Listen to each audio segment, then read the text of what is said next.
اتر پردیش میں مذبح خانوں کی بندش۔ بھارت دنیا کا سب سے بڑا جمہوری سیکولر اسٹیٹ ہونے کا دعوے دار ہے، جس کے دعووں کی کلی بتدریج کھل رہی ہے۔ ہندو انتہا پسند پارٹی بی جے پی کی اتر پردیش کے انتخابات میں حالیہ فتح کے بعد مسلمانوں کے خلاف یک طرفہ کارروائیاں عمل میں لائی جا رہی ہیں، جن میں سر فہرست گائے کے گوشت کی فروخت پر پابندی اور مذبح خانوں اور قصابوں کی دکانوں کی تالہ بندی شامل ہے۔ اس اقدام سے مسلمان قصابوں کی اکثریت پریشانی کا شکار ہے، جو اشروں سے نسل در نسل اس پیشے سے منسلک ہیں اور کمانے کے کسی اور طریقے سے ناواقف ہیں۔ اس حکومتی کریک ڈاؤن کی زد میں گوشت کے تاجر اور قصاب دونوں ہی ہیں، جن کے پاس متبادل روزگار کے لیے نہیں کوئی تجربہ ہے اور نہ ہی کوئی رقم۔ بی جے پی کے نو منتخب چیف منسٹر یوگی آدتیہ ناتھ نے اپنی انتخابی مہم کے دوران اپنے منشور میں گائے کے گوشت پر پابندی کو نمایاں طور پر شامل کیا تھا اور اب برسر اقتدار آ کر اس پر فوری عمل درآمد بھی کروا دیا ہے، مگر سرکاری حکام نے گائے کے علاوہ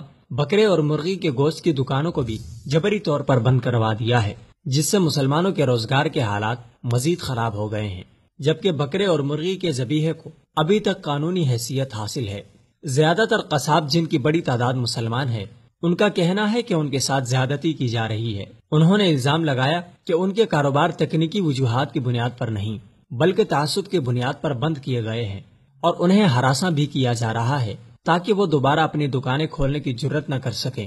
میڈیا میں ان مذبح خانوں کو غیر قانونی کہا گیا، جبکہ یہ مذبح خانے لائسنس یافتہ تھے۔ یہ سب قصاب اپنے گھروں کے کفیل ہیں اور ان کی دکانوں کی بندش سے ان کے مالی حالات دگرگوں ہو گئے ہیں۔ اس کریک ڈاؤن سے مسلمانوں کی قریشی برادری سب سے زیادہ مشکلات کا شکار ہوئی ہے، جن کا صدیوں سے معاشی طور پر یہی پیشہ ہے، مگر اب وہ نہیں جانتے کہ اگلے وقت کا کھانا اپنے گھر والوں کو کیسے فراہم کریں۔ گھر کے اندر بیمار بزرگوں کی دوا کا بندوبست، بچوں کے تعلیمی اخراجات اور گھریلو خرچے ان کی پہنچ سے باہر ہو گئے ہیں۔ ان قصابوں کو متعصب اور انتہا پسند ہندوؤں کی طرف سے جسمانی تشدد کا نشانہ بھی بنایا جا رہا ہے۔ حالات میں کشیدگی اس نہج پر پہنچ گئی ہے کہ مرغی کے گوشت کا نام لینا بھی جرم شمار ہونے لگا ہے۔ اس سلسلے میں اخلاق کی مثال پرانی نہیں، جسے گائے کا گوشت کھانے کے جرم میں انتہا پسند ہندوؤں نے زود و کوب کر کے موت کے گھاٹ اتار دیا تھا، مگر فرانزک رپورٹ میں وہ بکرے کا گوشت نکلا۔ ان قصابوں کا کہنا ہے کہ ان سے گائے کا گوشت خریدنے والے زیادہ تر گاہک ہندو ہوتے تھے، جن میں فوج کے لوگ بھی شامل تھے۔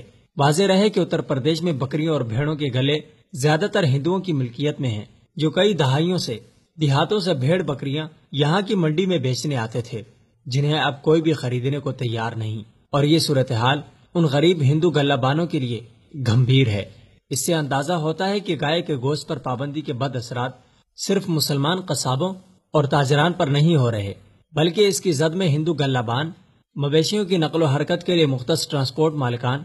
بروکر اور کھالوں اور چمڑے کی صنعت سے وابستہ افراد بھی آ گئے ہیں، جن کے لیے کسی متبادل روزگار کا بندوبست کیے بنا ہی بی جے پی حکومت صرف متعصبانہ جذبات کو پروان چڑھا کر عوامی رائے عامہ اپنے حق میں ہموار کرنے کی ناکام کوشش کر رہی ہے۔ وصال اردو، اندھیری رات میں ایک روشن چراغ۔